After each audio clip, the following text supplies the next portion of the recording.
Welcome to one new episode of being Bangali. আমরা খদ্দার রাস উৎসবের দ্বিতীয় পর্ব নিয়ে চলে এসেছি। আমরা আছি খদ্দার শ্যামসুন্দর মন্দিরে। শ্যামসুন্দর মন্দিরের 2024-এর রাসযাত্রা। আমরা আজকে এসে গেছি মদন মোহন ঠাকুরবাটি। এটা খদ্দার মদন মোহন ঠাকুরবাটি। আমরা আস্তে আস্তে হোটেল থেকে ঢুকে যাবো মদন মোহন ঠাকুরবাটি। এখানে রাস উৎসব পালন হচ্ছে।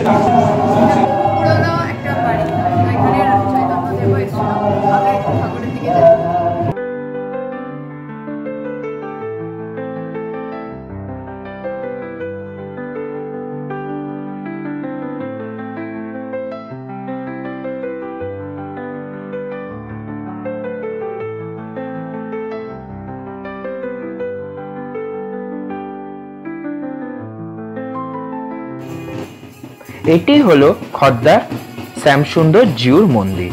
এই শ্যামসুন্দর জিউকে প্রতিষ্ঠা করে প্রভু নিতাইয়ের সন্তান। এই খদ্দাতেই ছিল প্রভু নিত্যানন্দের বাসভবন। এই শ্যামসুন্দরের রান্নার প্রত্যেক দিনের তার 14 পদে তাকে ভোগ নিবেদন করা হয় এবং পুরোটাই ভোগ হয় এই কাঠের জালে। 14 রকম পদ দিয়ে ওনার ভোগ নিবেদন করা হয়। রূপোর সিংহাসনে বসে আছেন শ্যামসুন্দর জিউ, রাধা ও শ্যামসুন্দর জিউ। এটি হলো একলা নিতাইয়ের ঘর। এখানে একা নিতাইয়ের একার পুজো হয় এই একটি মন্দিরে। এটি হচ্ছে আদি মন্দির। আদি মন্দির অর্থাৎ এটাই ছিল প্রথম বাসভবন। এটা শ্রী নিত্যানন্দ প্রভুর বাসভবন। এখানে তার 2 সন্তানের জন্মগ্রহণ হয়েছিলেন।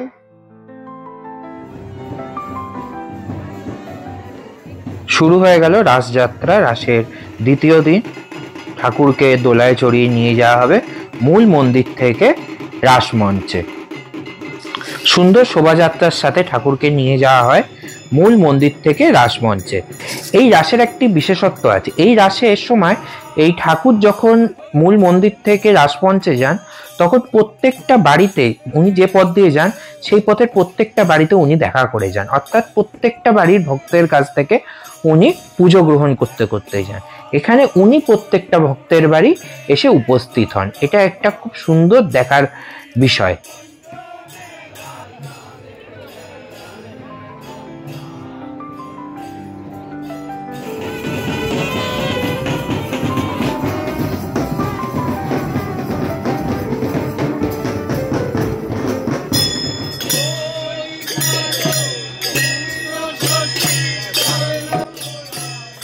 এই রাসেরও আবার বিভিন্ন গান আছে।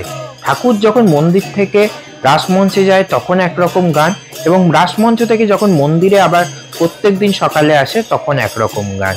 প্রত্যেকটা যাত্রার আলাদা আলাদা গান আছে ওনাদের বাড়ির।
অপূর্ব এই দৃশ্যর সাক্ষী হয়ে রইলাম আমরা। সঙ্গে আপনাদেরও রাখলাম এই অপূর্ব দৃশ্যর সাক্ষী হিসাবে।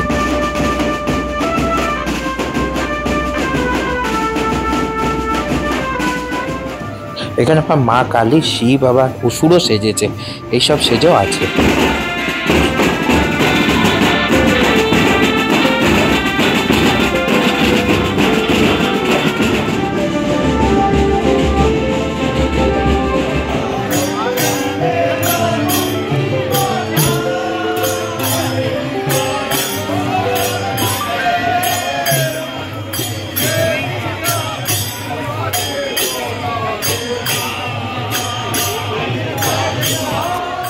চলে আসলাম এই রাসমঞ্চের সামনে। এটি হলো খদ্দার রাসমঞ্চ, শ্যামসুন্দর জিউ রাসমঞ্চ।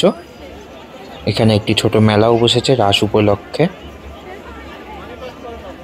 সারা রাত রাধা ও শ্যামসুন্দর জিউ এই মন্দিরেই আসবেন এবং এখানেই পুজো অর্চনা চলবে।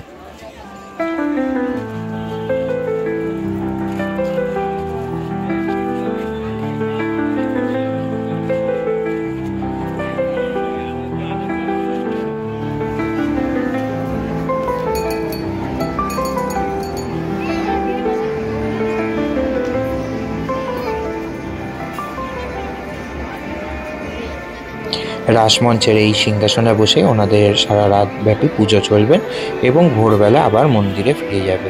এরকম করেই পরপর 3 দিন ওনারা মূল মন্দির থেকে এই রাসমঞ্চে এসে রাতে পুজো নেবেন। Thank you for watching this video. সঙ্গে থাকুন, নতুন ভিডিও আসছে খুব তাড়াতাড়ি।